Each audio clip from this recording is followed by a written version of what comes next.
graça e a paz do nosso Senhor Jesus Cristo, meu irmão, minha irmã.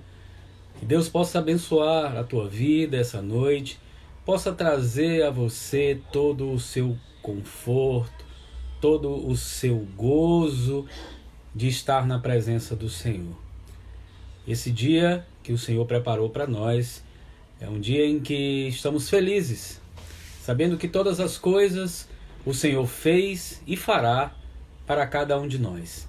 Estamos hoje recebendo uma convidada querida demais, Yane Michele, é estudante de psicologia, e nós iremos falar um pouco sobre esses dias de confinamento, quais os riscos que causam, né, esse momento em que estamos reclusos, esse momento que estamos em casa, em conflito com nós mesmos e muitas vezes em conflito com muitos que habitam, né, em nossa casa, conflito familiar, conflito entre irmãos e irmãs. Há sempre esse conflito quando há um agrupamento em um espaço reduzido. Mas o Senhor é aquele que nos dá conforto, o Senhor é aquele que nos dá a alegria de estar com Ele sempre e em todos os momentos da nossa vida. A gente vai aguardar a Iana entrar e certos de que Deus falará aos nossos corações nessa noite. Amém? Vamos aguardar ela entrar, já deve estar entrando. Nós temos já a Yasmin, minha filhota querida, né? O Natan, querido, um abraço. Leve meu abraço para todos da Igreja Basileia, uma igreja querida que sempre está em parceria conosco, né? Eu me sinto muito à vontade no púlpito dessa igreja e são todos muito queridos. Um abraço ao pastor Ivanildo e à pastora Teresa, que são pastores dessa igreja. Vamos aguardar a Iana. Enquanto a Iana não entra, nós vamos aqui meditar na palavra, né? Vamos trazer um texto da palavra de Deus para que a gente possa iniciar esse nosso culto, né? Iniciar esse culto de louvor e adoração ao nosso Senhor. Seja bem-vinda, Leila, tá? Que Deus possa abençoar o teu lar e a tua casa. Amém. Vamos, nessa nossa introdução, a Yane acabou de entrar. Seja bem-vinda, filha. Mande o convite aí para a gente dividir a tela. Amém. Como eu estava dizendo a vocês, nos é peculiar sempre a leitura de um salmo. A Iana já pediu aqui, Eu queria introduzir esse nosso momento, né, de leitura das Sagradas Escrituras no Salmo 118. Seja bem-vinda, querida, que Deus possa abençoar a tua vida, tá? Que Deus possa te usar tremendamente e nos usar nesse momento em que a gente vai estar falando para tantas pessoas e num momento tão delicado da nossa vida.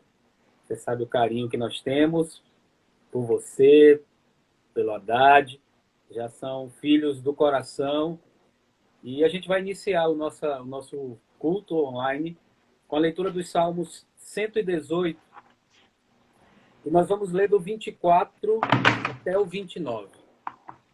Salmos de número 118, bênção, 118, do 24 ao 29.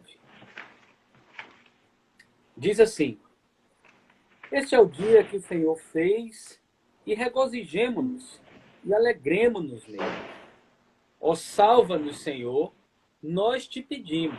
Ó, Senhor, concede-nos a grande virtude. Bendito é o que vem em nome do Senhor. A vós outros da casa do Senhor, nós vos abençoamos. Ó Senhor, o Senhor é Deus, Ele é a nossa luz. Adornai a festa com ramos até as pontas do altar. Tu és o meu Deus, render-te-ei graças. Tu és o meu Deus, quero exaltar-te. Rendei graças ao Senhor, porque Ele é bom e porque a sua misericórdia dura para sempre. Amém. Paizinho, nós te agradecemos pela leitura das Sagradas Escrituras. Muito obrigado, Senhor.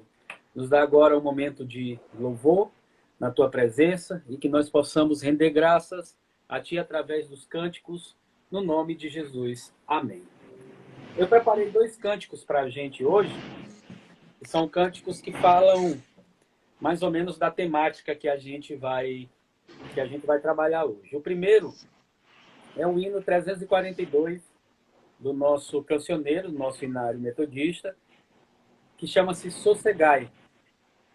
Nós vamos cantar ele.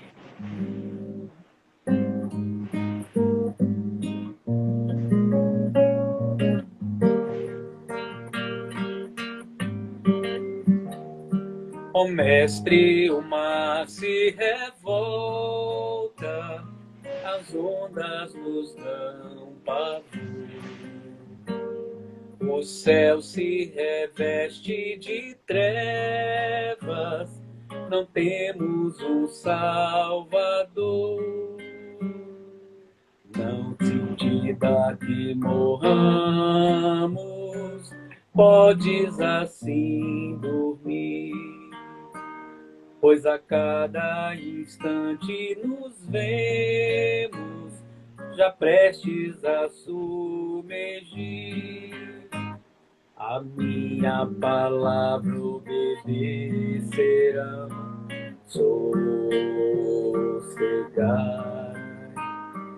Vento em fúria, o rígido mar, a ira dos homens, o gênio do mal, jamais poderão a naufragar, que leva o dono da terra e céu. Pois todos têm de obedecer,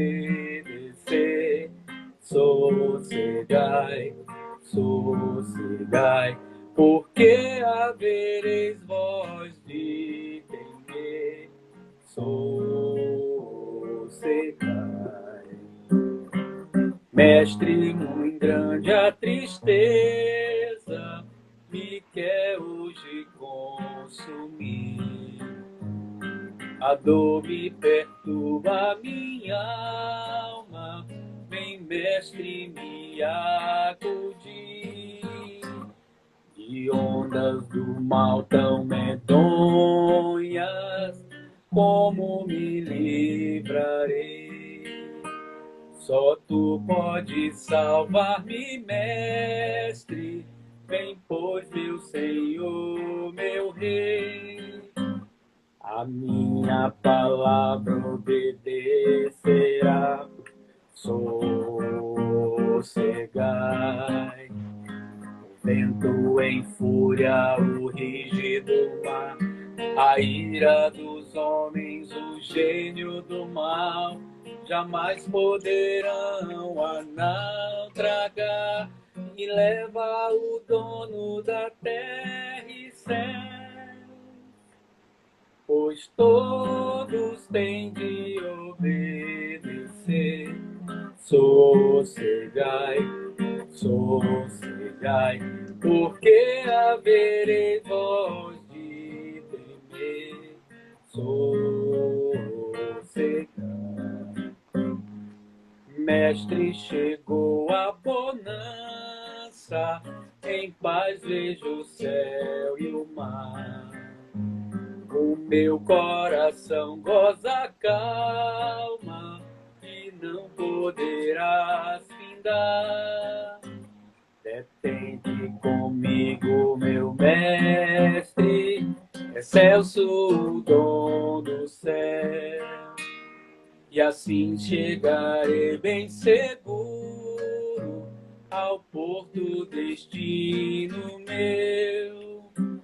A minha palavra obedecerá, sossegai. O vento em fúria, o rígido mar, a ira dos homens, o gênio do mal, jamais poderão a naufragar, que leva o dono da terra e céu. pois todos têm de obedecer. Sossegai, sossegai, porque havereis vós de temer, sim, sossegai. Amém. Amém. É uma canção que fala muito ao meu coração nesses dias de hoje, né? O Senhor nos chamando para sossegar, o Senhor nos chamando para estar no barco do sossego juntamente com Ele. A outra canção que eu pensei para a gente fazer nessa noite é de um compositor chamado Sérgio Pimenta, dos Vencedores por Cristo. E ele fala exatamente dessa angústia de se estar só. E numa das frases dessa canção ele diz: quando se está só, o silêncio é desespero. Né? E é muito linda essa canção, e eu vou cantar aqui para a gente.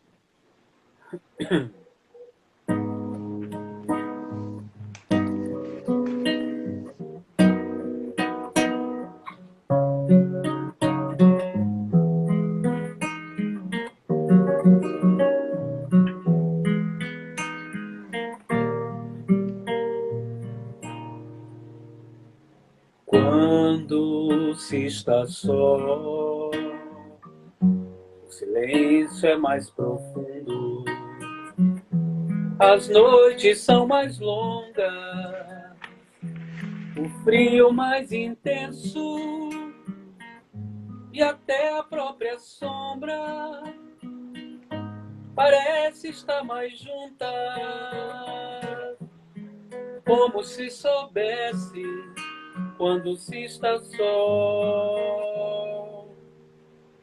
Quando se está só, um grito é desespero, sussurro é loucura, o estado mete medo e a mão forte aparece, está sempre nos sonhos, eternos pesadelos, quando se está só. Quando se está só, se está porque deseja, pois ele com certeza não foge de ninguém. Deus está sempre perto, amigo, braço aberto, convida e com ele pra não mais se estar só.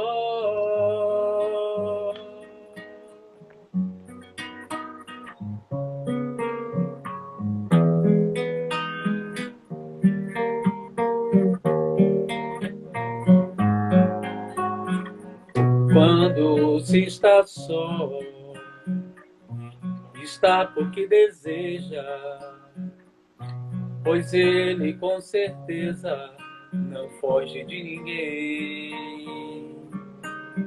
Deus está sempre perto, amigo, braço aberto,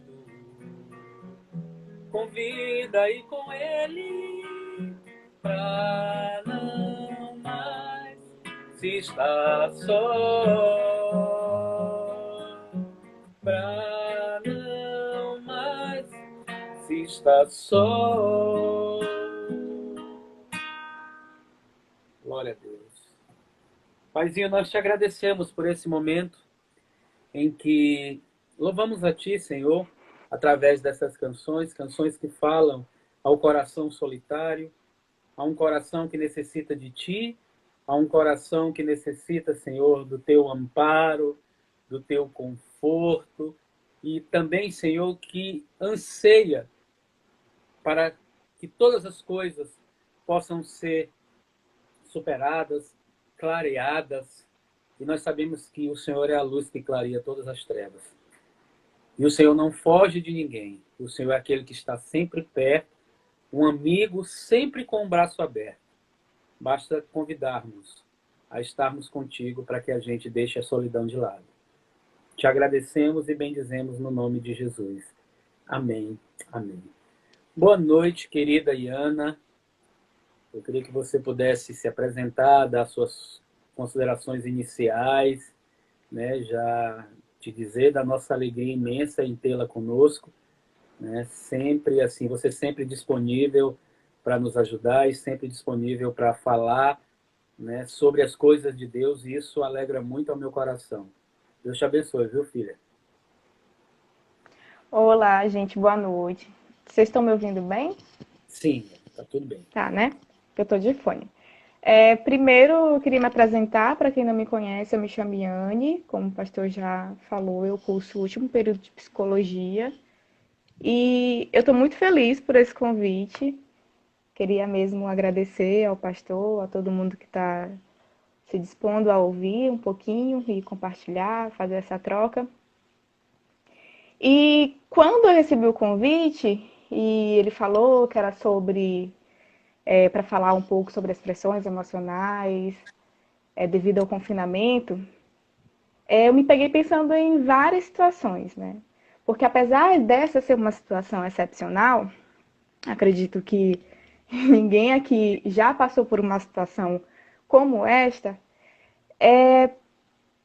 ela tem algumas semelhanças com situações de crise, posso dizer assim.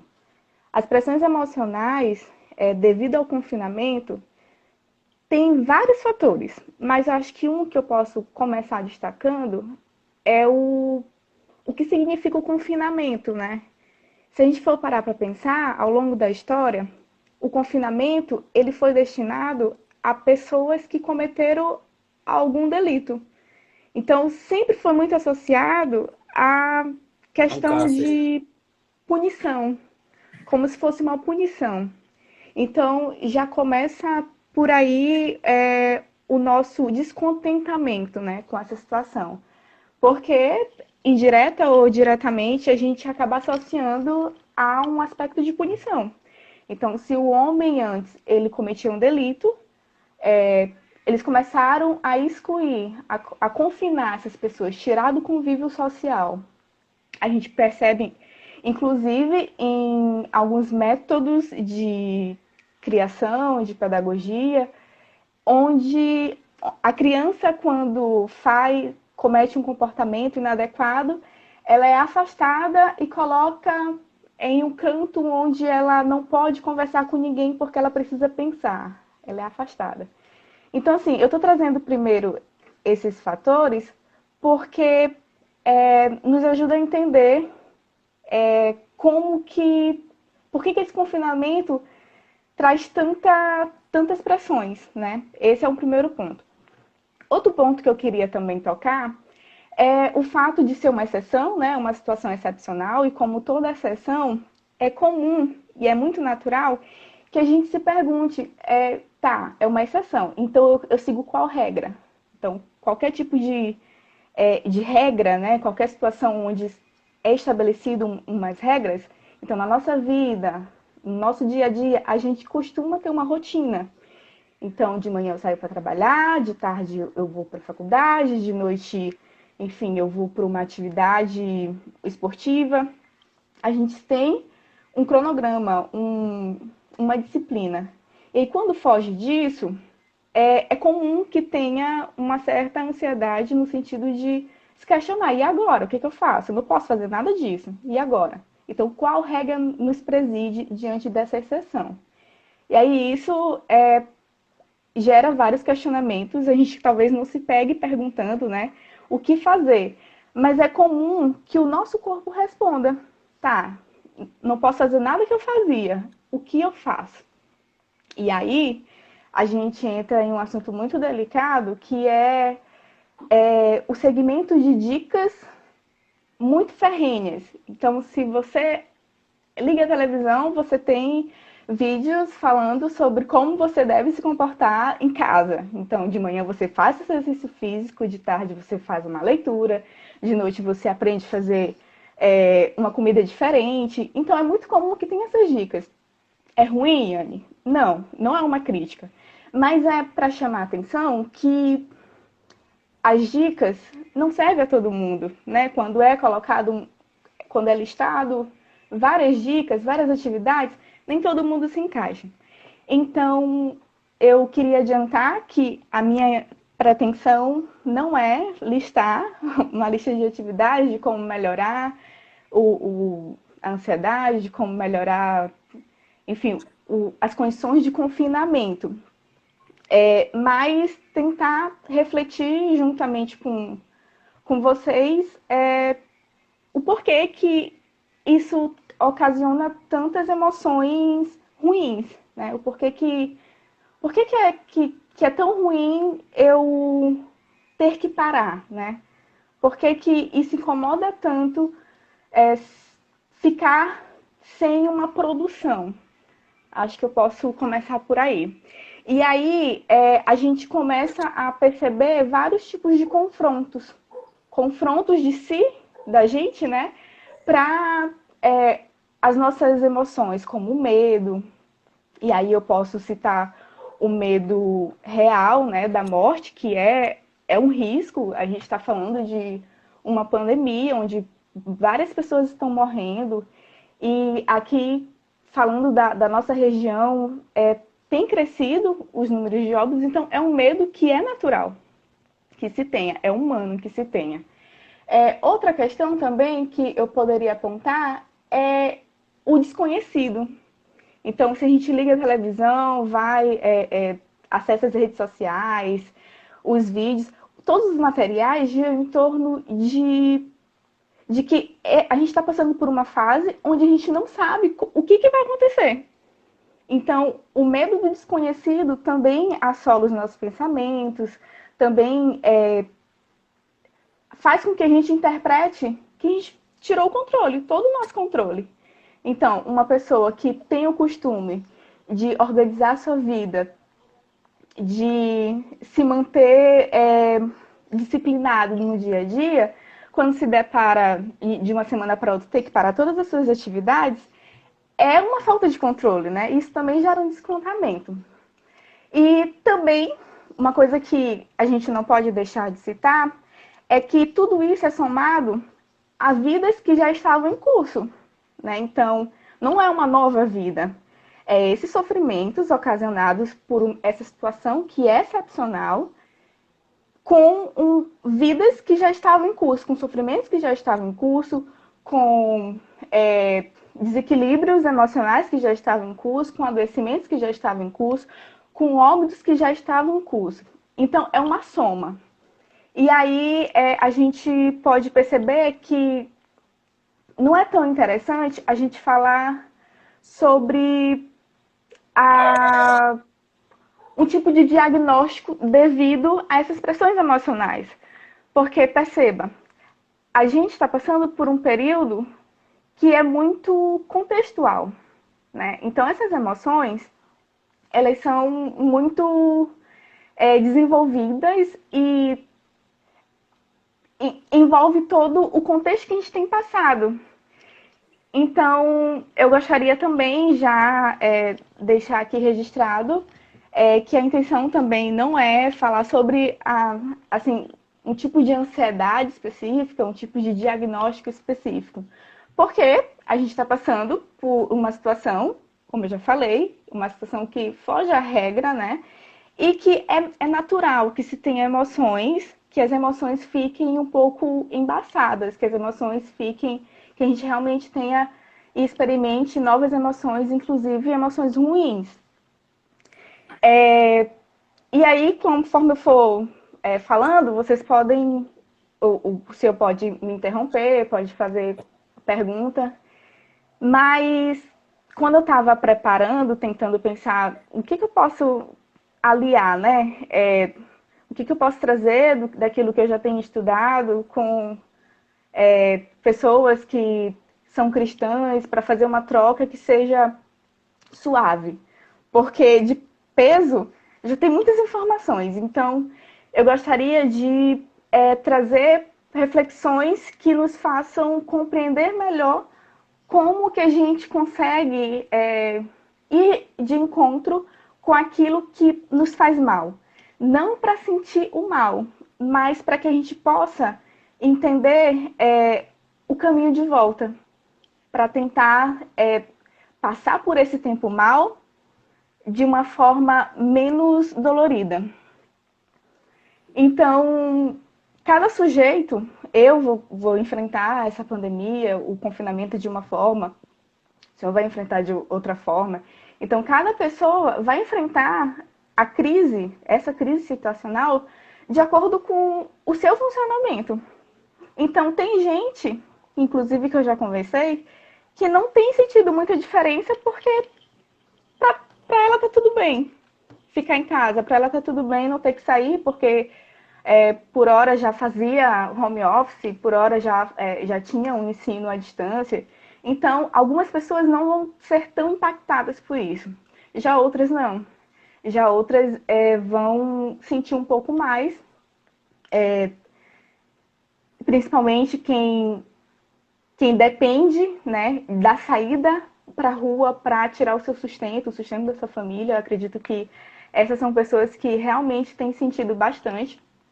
Mas o que eu quero trazer é que cada um vai enfrentar de acordo com a sua história de vida, né? Então, por isso que não tem uma regra, por isso que não E nem o tem, assim, diagnóstico, né? e nem um diagnóstico para dizer, nossa, a pessoa está se comportando assim, assim, assim, assim, em uma situação que é excepcional, o que que eu tenho? Não dá para dizer isso, sabe? É algo que é a cada pessoa, é a cada caso, é a cada casa, inclusive. Então, tem gente que fica muito feliz em passar muito mais tempo em família. Tem gente que não. Tem gente que não é porque não ama a família, mas é porque a convivência fica mais desgastada com o passar de tanto tempo, né? O senhor queria falar alguma coisa? Não, você falou agora e eu me lembrei de algo bastante interessante que tem muito a ver com esse se reacostumar com uma condição nova que você vinha falando. E eu me lembrei do célebre, né, da célebre coletânea, do célebre livro de Platão chamado República, e numa desses itens dessa proposta de Platão, que tenha Sócrates e Glauco como personagens, e ele traz uma proposta, claro que dentro da ciência, da sofia, do conhecimento, mas que é bastante aplicável, que é o mito da caverna. E é muito interessante porque esse mito, ele conta que haviam prisioneiros, né, acorrentados na parede da caverna, e o contato visual que eles tinham do mundo era apenas as sombras que reluziam através de uma fogueira lá fora, que as pessoas iam passando, e eles enxergavam sombras na caverna. Sendo que um desses consegue sair. A primeira reação que ele tem ao sair da caverna é se ofuscar com o brilho da luz do dia. Eles não conheciam o brilho da luz. Mas o olho foi começando a se acostumar e ele começou a se deparar com uma realidade totalmente diferente do exterior, que ele começou a ver movimentos, ele começou a ver pessoas, ele começou a se interagir com o ambiente, e eis que passou a ser um questionamento. Eu saio daqui e vou vivenciar esse mundo liberto, ou eu volto para o meu mundo para tentar resgatar os meus amigos ou conviver com o mundo, com o meu lugar de conforto, com o lugar que eu aprendi, né? E esse Uhum. processo uterino nosso de se readaptar, ele sempre, no meu entender, ele sempre leva-nos ao nosso lugar de conforto. Me lembro de Pedro. Pedro, no maior pico de estresse da sua vida, após Jesus reaparecer a eles, antes de ascender ao Pai, Pedro ele fica tão desnorteado que a única coisa que ele faz é voltar para a caverna. Ele volta para o mar para pescar. Porque é uma situação, ao mesmo tempo que intrínseca na sua convivência, é algo novo, porque ele passou 3 anos intensos, né, vivendo algo diferente, e ele volta para o mar, ao ponto de Jesus retornar e dizer: olha, filho, não é aqui que eu quero você ali.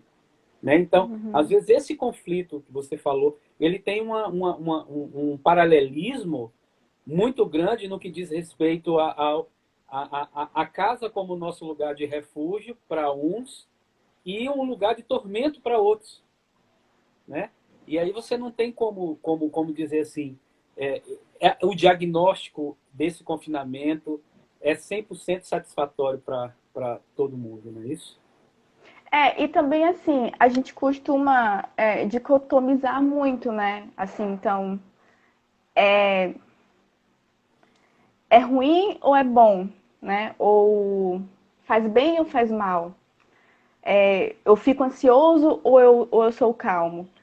Sendo que a gente fala de um funcionamento humano que é ambíguo, né? Por vezes é ambíguo. Então, uma mesma pessoa, em um dia pode ficar completamente à vontade em casa, uma semana completamente à vontade em casa, de confinamento. Na outra semana, não, ela vai estar descontenta. Porque isso não envolve apenas efeito causa, efeito e causa, mas sim são vários fatores, né? Então, vai depender muito da função que a saída dela tinha na vida dessa pessoa, depende muito do que significa estar em família, quem são a família dessa pessoa, né? Quem é a família dessa pessoa, o que é estar em casa, tá? E quem não mora com a família, né? Como é por estar em casa, é por estar com quem está. Então, assim, o que é interessante a gente perceber com essa situação é que é tudo muito desconhecido e que não dá para ter um direcionamento do que realmente fazer, do que realmente vai dar certo fazer.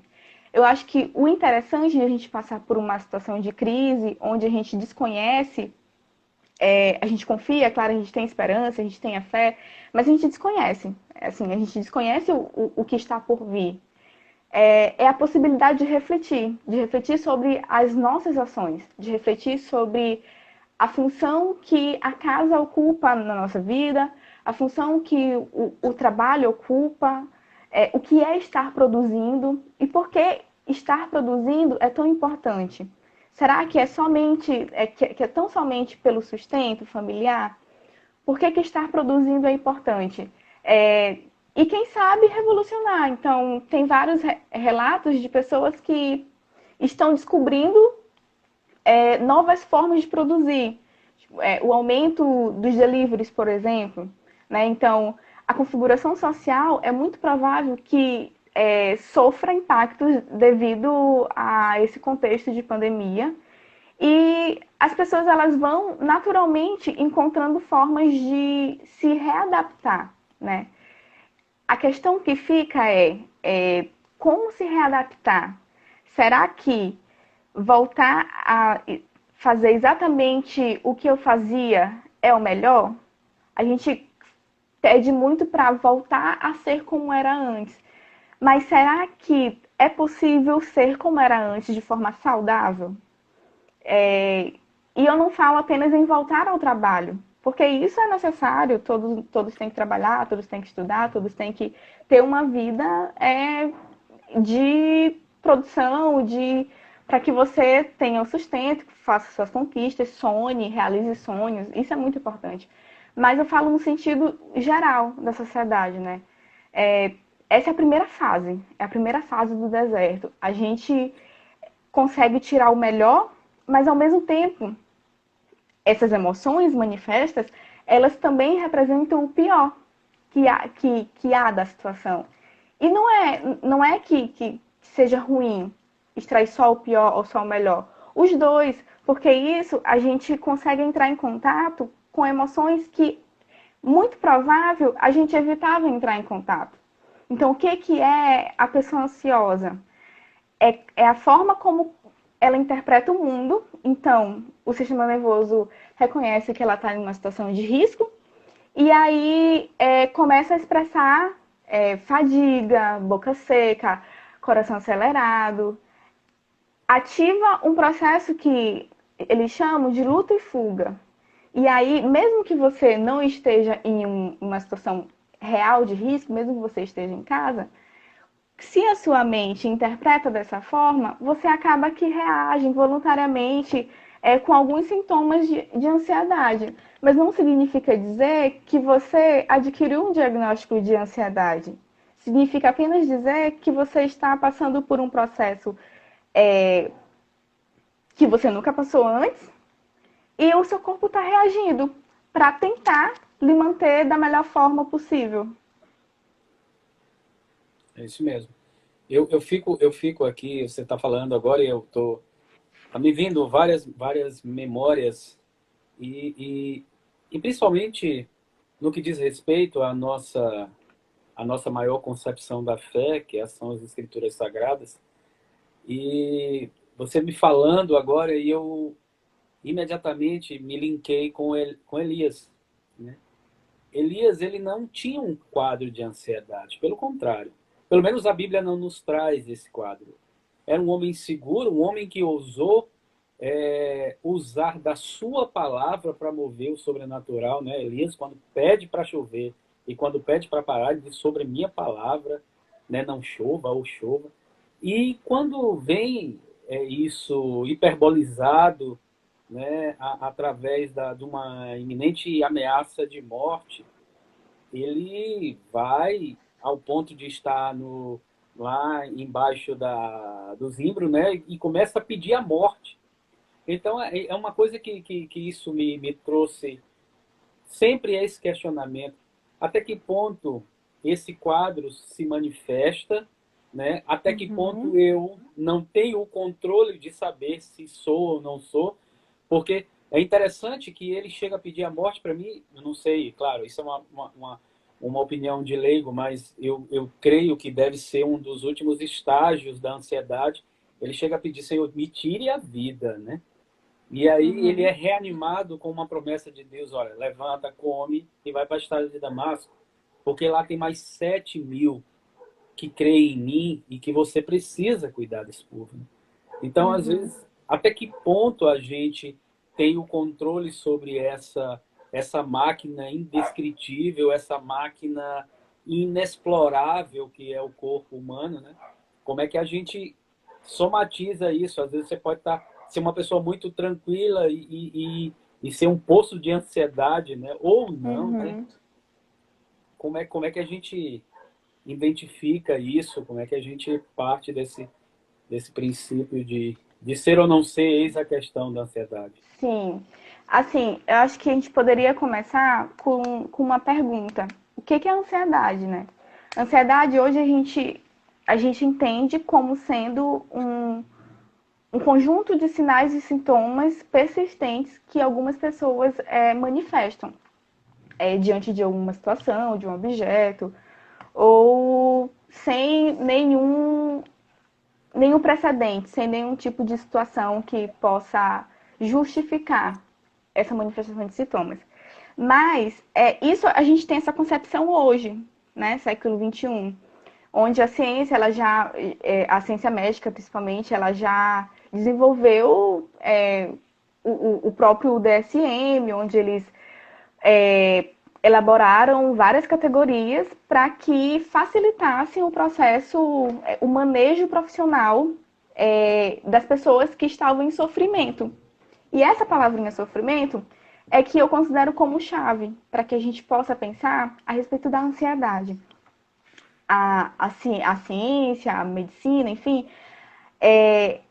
ela se desenvolve para que o homem possa cada vez viver mais e melhor. E aí o sofrimento, por vezes, ele interrompe, né, esse processo de vida fluida e saudável. E às vezes é necessário ter essa intervenção. E aí, como saber qual o limite, né? Quando que eu devo procurar ajuda? Quando que eu posso perceber que essa ansiedade não é mais natural, não é mais natural por ser uma situação excepcional. É quando esses sintomas eles já são persistentes, muito persistentes.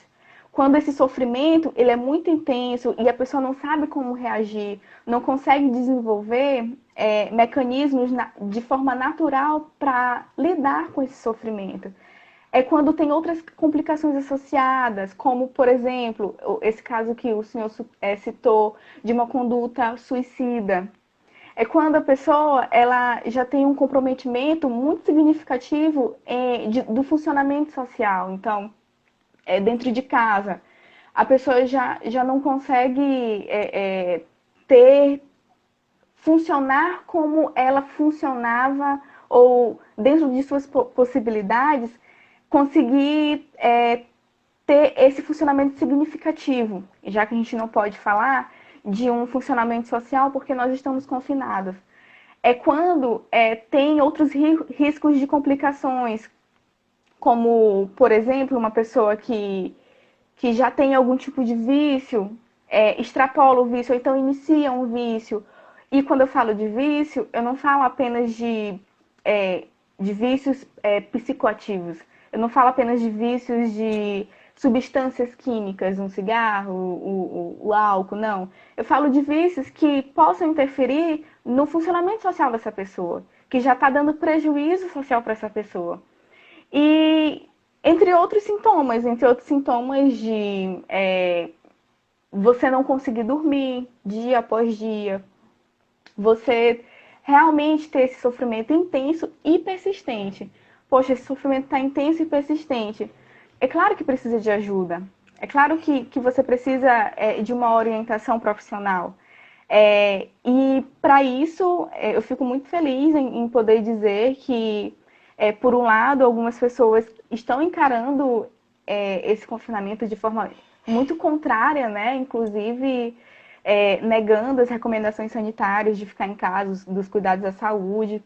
Mas, por outro lado, a gente percebe um aumento da solidariedade, né? Então, tem vários órgãos que já disponibilizaram profissionais para atender de forma online gratuita. Então, é possível que essa pessoa seja atendida, é possível que essa pessoa seja cuidada. Basta apenas encarar o que se está sentindo, sabe? Não é porque não consegui dormir um dia. É normal. Assim, tá mudando, você tá gastando menos energia. Não é porque você não, enfim, mudou a rotina de alimentação. Mas é quando esse sofrimento já está intenso e persistente. E aí você precisa de uma ajuda. Não porque você tem um quadro diagnóstico, mas porque você está passando por um sofrimento intenso e que não está conseguindo lidar sozinho. E aí por isso que a gente tem profissionais para auxiliar nesse processo. É isso mesmo.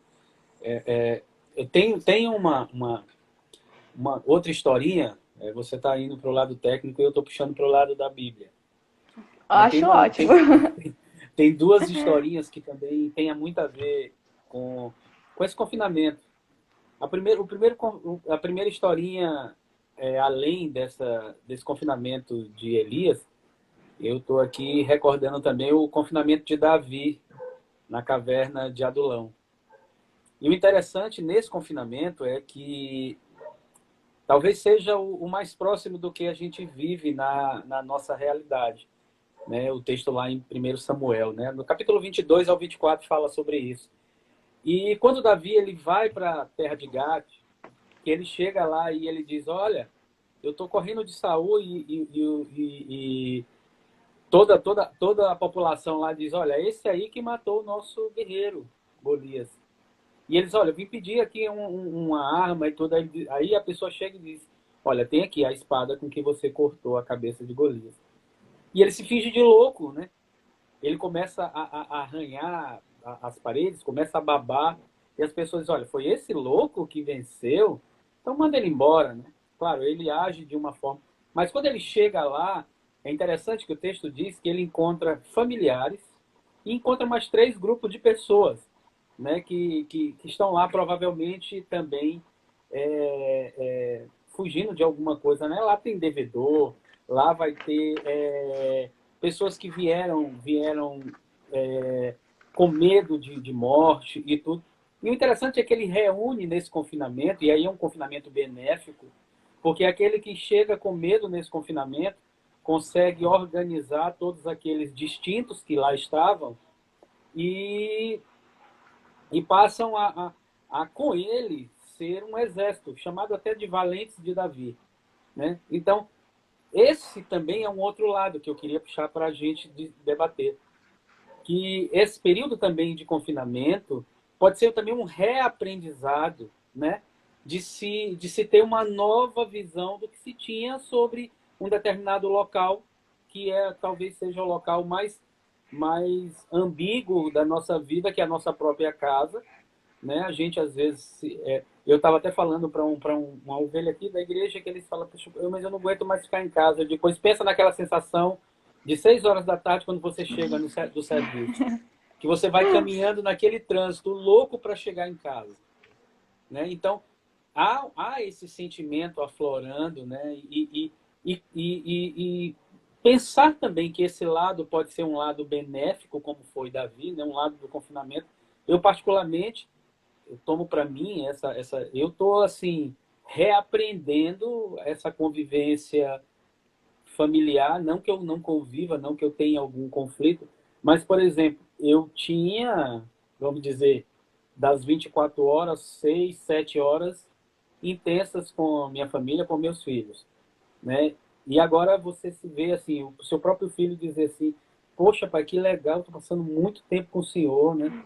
Eu estou levantando, acordando, estou lhe vendo. Então, há uma perspectiva também de adaptação, né, benéfica e você poder utilizar essa forma, essa nova forma de se viver de uma forma benéfica de uma certa forma, de que possa até, inclusive, mudar concepções suas a respeito da própria vida, né? Do próprio viver, Uhum. né? E eu acho que é por aí. Eu acho que esse exemplo de Davi é um exemplo que... Porque a gente precisa pensar sempre que esse absolutismo talvez seja algo muito maléfico nos dias de hoje, né? Ou é de uma turma que quer ficar ou de uma turma que quer sair, né? Nós não Às temos vezes é os essa... dois, né? Hoje nós estamos numa sociedade onde os limites eles são delimitados no ápice, né? Ou é ou não é, ou eu sou de lado A, eu sou do lado B. Não há mais aquele confronto, eu vou dizer assim, ainda que lúdico, mas um confronto sadio de pensar, de raciocinar, de tirar, né? De olhar uma situação e poder se reinventar nessa situação, né? E nesses tempos difíceis, eu creio que, e claro, e esse não é o primeiro, você vê, eu estava vendo um documentário sobre a Segunda Guerra Mundial, gente, a Segunda Guerra Mundial Uhum. foi uma coisa louca para o mundo, né? A Primeira Guerra Mundial, por exemplo, onde surge o grande escritor C.S. Lewis, a BBC convida C.S. Lewis para poder falar de esperança para aquelas pessoas que estão desoladas, né? E essas pessoas sofreram, a sociedade sofreu, e a sociedade é, é, caminhou em mutação, caminhou em relocação, e isso trouxe, claro, benéficos, mas também trouxe malefícios, né? Então, eu acho que a gente tem que pensar desses dois viés. Uhum. Eu acho que agora é o momento de a gente encarar aquilo que a gente costumava deixar um pouco de lado em prol do trabalho, da faculdade, da produção, né? Que é justamente esse convívio intenso com a família, é justamente parar para pensar. As pessoas têm parado muito para pensar. Para algumas pessoas isso nem sempre é tão é, rotineiro e acaba que gera ansiedade por conta disso, porque o dia tem sido mais longo e por muitas vezes as pessoas costumavam pedir mais horas porque tinha muita coisa para fazer, né? Então, pediam mais horas para, enfim, experimentar algo novo, inclusive dentro de casa, experimentar algo novo com os filhos, com ensinar algo novo para as crianças, ou aprender com elas, sentar para aprender com elas, sentar para brincar com as crianças. Eu acho que é o momento de fato, parar para pensar. E no sentido mais amplo da palavra, assim, do pensamento. No sentido de parar para pensar, tá, isso aqui vai passar, mas qual legado eu quero deixar, né? Qual legado eu quero continuar construindo? Qual legado eu quero continuar construindo depois que essa crise passar? Ou quando a segunda onda vier? Como que eu vou lidar, né, nessa situação quando vier a segunda fase desse deserto? E eu achei incrível essa associação que o senhor fez com a história de Davi, porque mostra que o ser humano ele continua sendo complexo antes e continua sendo complexo agora. o ser humano ele foi complexo. Davi, por vezes, eu não sou nenhuma especialista em teologia, mas já li por vezes onde ele mesmo entrou em conflito com os próprios sentimentos, entrou em conflito com o que ele mesmo estava sentindo, né? Da dor da carne e por vezes quando ele se quebrantava e falava com Deus, orava. E isso é comum que isso traga muito medo, né? É muito comum que as pessoas falem ou manifestem de outras formas que tem um medo dessa novidade de, poxa, ter que ficar em casa mais tempo.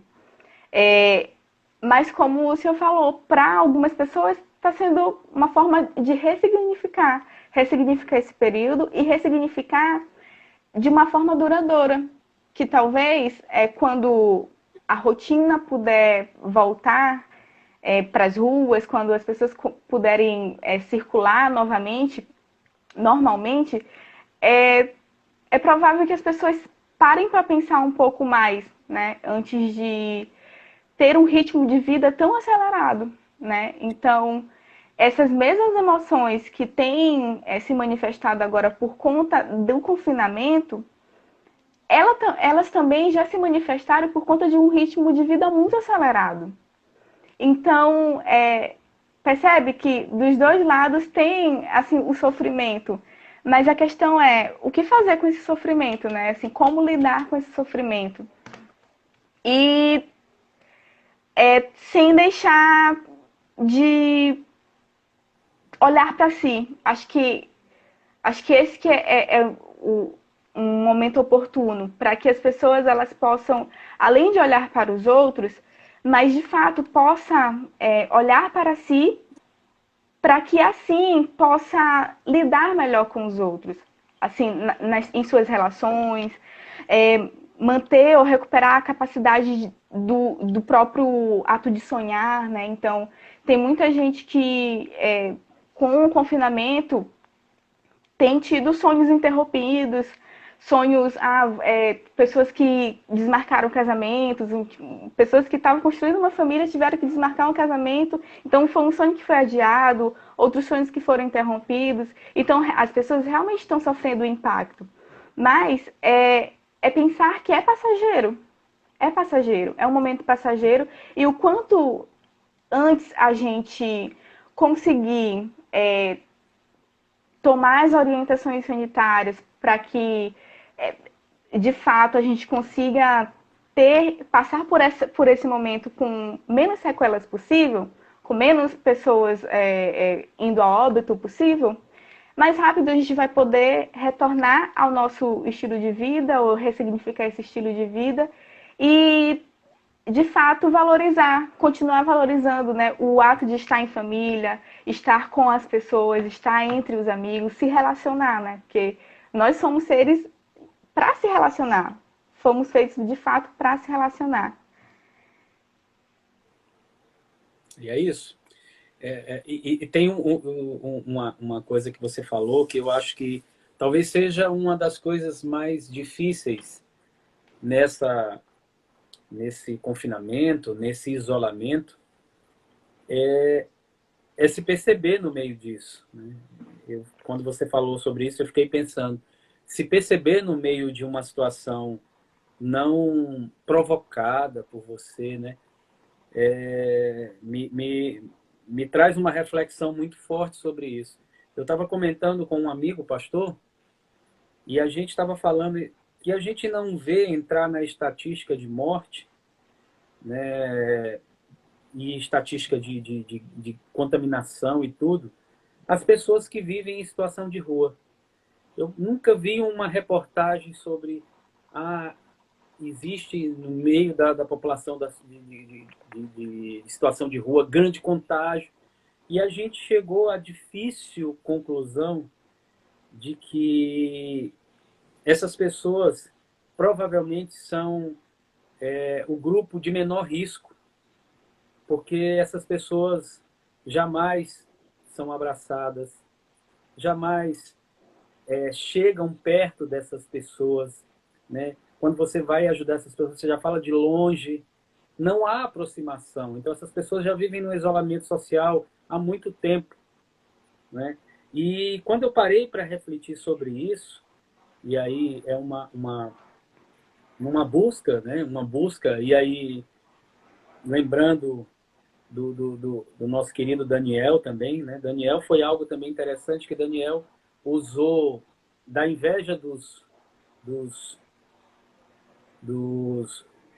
das pessoas que trabalhavam na corte, né, de Dário, e ele foi levado à caverna, mais uma caverna, só que através da, do examinar-se a si mesmo, né, do não negar, do não abrir mão das suas convicções, ele não só conseguiu vencer os leões, como conseguiu que, a partir dessa situação, todo o reino pudesse reverenciar o Deus que ele servia. Né? Então, em que ponto a gente está vivendo, em que ponto dentro dessa situação nós estamos buscando essa nossa autoafirmação, né? Quem eu sou no meio desse conflito, né? Quem eu sou? Porque a gente sempre, a janela que se abre para a nossa percepção sempre é a janela do outro, né? Ah, o que é que está acontecendo? O que é que está no mundo está fazendo isso? O que é que está acontecendo com aquilo? Mas o que eu tenho me ressignificado? O que é que eu tenho me procurado? Como é que eu tenho me observado nesse tempo, né? E é algo bastante particular, assim, essa percepção. E eu achei muito interessante quando você tocou nisso, porque esse se descobrir no meio da catástrofe faz uma diferença muito grande de saber o lado certo que se tem para nadar, para se escapar, né? Se descobrir como você é, certamente vai te ajudar a passar por isso de uma forma talvez mais ou menos dolorida, não é isso? Uhum.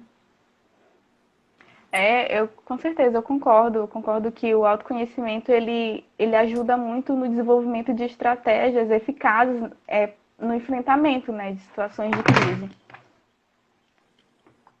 E então é muito comum que as pessoas elas aprendam a lidar com as situações de acordo com o que lhe é ensinado. E a gente está em uma era tecnológica, digital, que todo o processo que parece ser difícil, a gente busca uma orientação para facilitar esse processo. Por isso que eu iniciei minha fala dizendo que não existe um como viver melhor nesse tempo de pandemia. Porque cada um é um universo e aí cada um vai conseguir, vai descobrir como fazer isso da melhor forma possível. É claro que existem orientações que ajudam a você manter um equilíbrio do corpo físico, da mente, e isso te ajuda nesse processo de descoberta, né, de si. E também acho interessante dizer que, apesar de a gente estar separados fisicamente, é importante dizer que a gente não precisa passar por isso sozinho. Assim, quando eu falo que é importante a gente olhar para si, se escutar, de fato entrar em contato com essas angústias, tentar perceber o que essas angústias têm a dizer, o porquê que isso me deixa tão angustiado, do que mais que eu tenho medo nesse processo, o que realmente me deixa ansioso. É, isso não precisa ser sozinho, né? É um processo que pode, e inclusive é orientado que seja com o auxílio de suas relações familiares, de suas relações afetivas com amigos, no seu ciclo social. Ainda que não seja de forma física, né? Mas a importância de manter esse contato, né? De manter a comunicação das pessoas, os ciclos se comunicando, é importante também nesse processo, inclusive do autoconhecimento, né? Porque você se descobre também nas relações. E lembrar que se não conseguir sozinho, se não conseguir dar conta sozinho, lembrar que a gente consegue, que tem outros meios para passar por esse processo acompanhado, de forma amigável com os amigos, com os familiares, com o Giane, fraternal. só te cortando, vai. Então, minha linda, papo bom dura muito, muito rápido, né? Vamos Eu vi continuar. agora que já passou uma hora. A gente vai continuar até a gente finalizar o pensamento e aí a gente fecha, tá? Mas pode continuar, que você estava falando sobre as relações individuais. Isso, que é importante se manter conectado. Acho que para tentar resumir o pensamento é isso. Tentar se manter conectado com as pessoas é muito importante. Além de você conseguir. Além de você ir atrás de orientações na televisão, tá cheio de noticiários, na internet, nas redes sociais, vídeos. É muito importante que se priorize nesse momento também entrar em contato com as pessoas, apesar do distanciamento social, né? E entender que, apesar de ser um confinamento, não deve ser considerado como uma punição, mas como um cuidado, né? Como um cuidado para que as pessoas elas não sintam tanta as sequelas que outras regiões e outros países estão sentindo, né? E ter esse cuidado consigo, com a sua família e com os outros, inclusive com essa população mais marginalizada, das pessoas em situação de rua, que é um cuidado com essas pessoas também, né? Já que estão em situação de rua e que não tem contato físico direto, mas tem contato com objetos que pessoas tocam, tem contato com objetos e lugares que não são higienizados, não têm acesso à higienização, aos cuidados da saúde básico, né? Então é um cuidado consigo e é um cuidado com o outro. E pensar nisso, né? Na solidariedade, em estar em contato com o outro, em estar conectado para que não se perca o convívio, apesar do distanciamento. Amém. Querida, eu queria te agradecer demais, demais, demais, demais. Eu, por mim, aqui passaria com você aqui 4, 5 horas conversando e não me cansaria. Agradecer muito a tua vida, pedir que Deus te abençoe sempre, Amém. possa usar essa tua inteligência, esse teu conhecimento, para que o reino de Deus também se manifeste através... Eu creio que o reino precisa se manifestar também através da ciência. Eu creio nisso, eu creio que o Senhor capacita pessoas para que o reino possa ser manifesto na vida delas através de ações, através de atitudes. E pode ter certeza, assim, foi muito edificante o nosso bate-papo, foi muito agradável, né? Tanto que a gente nem percebeu, quando eu vim perceber já estava 5 segundos para acabar.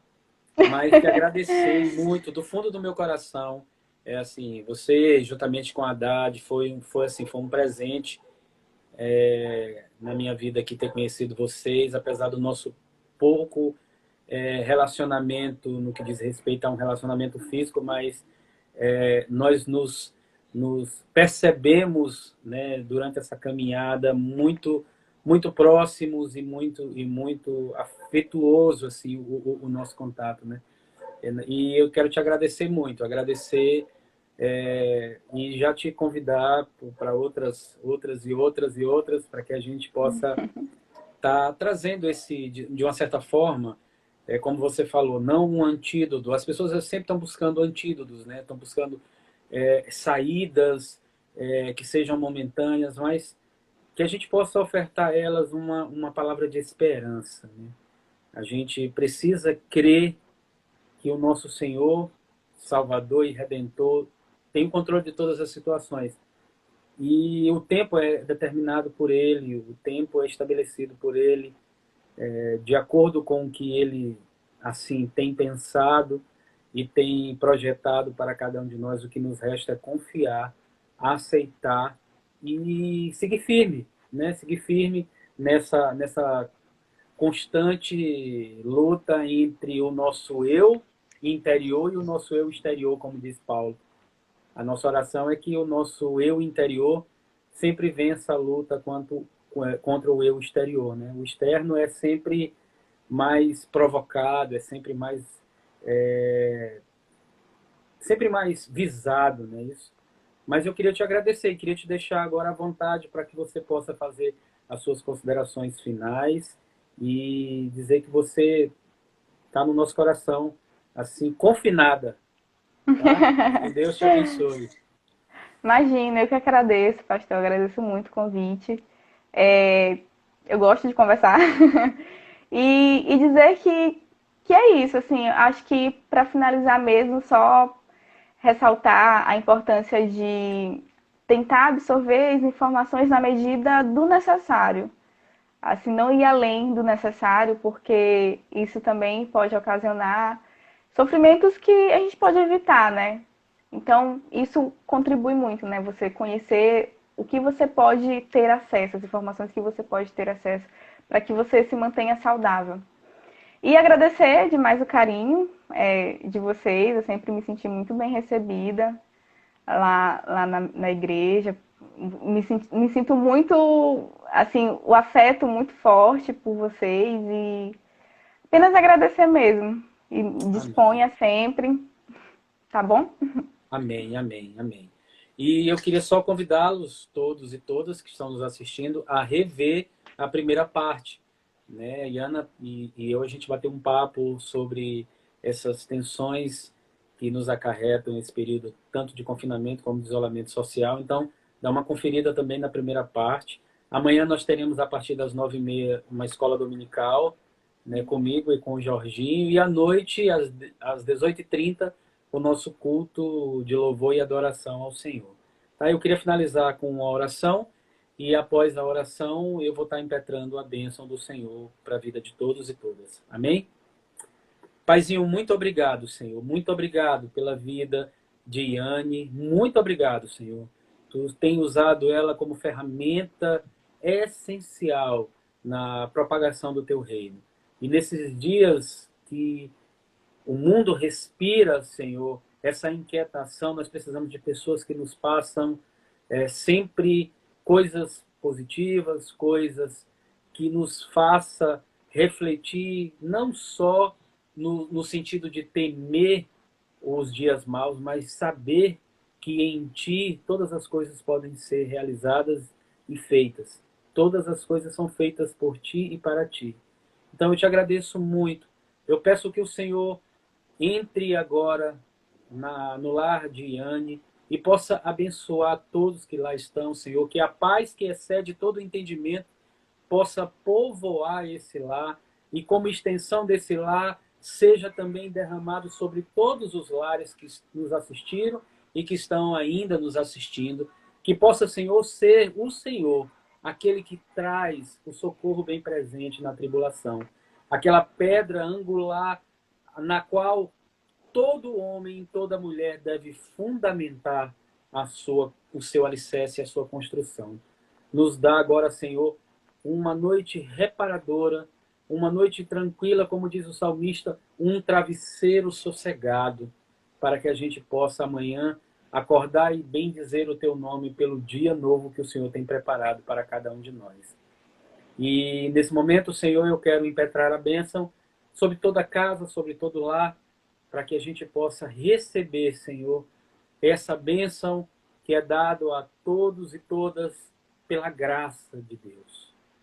Que a graça do nosso Senhor Jesus Cristo, o amor do Deus Pai Todo-Poderoso, a comunhão e a consolação do Santo Espírito esteja presente em todo lar, hoje e para todos sempre. Amém, amém, amém.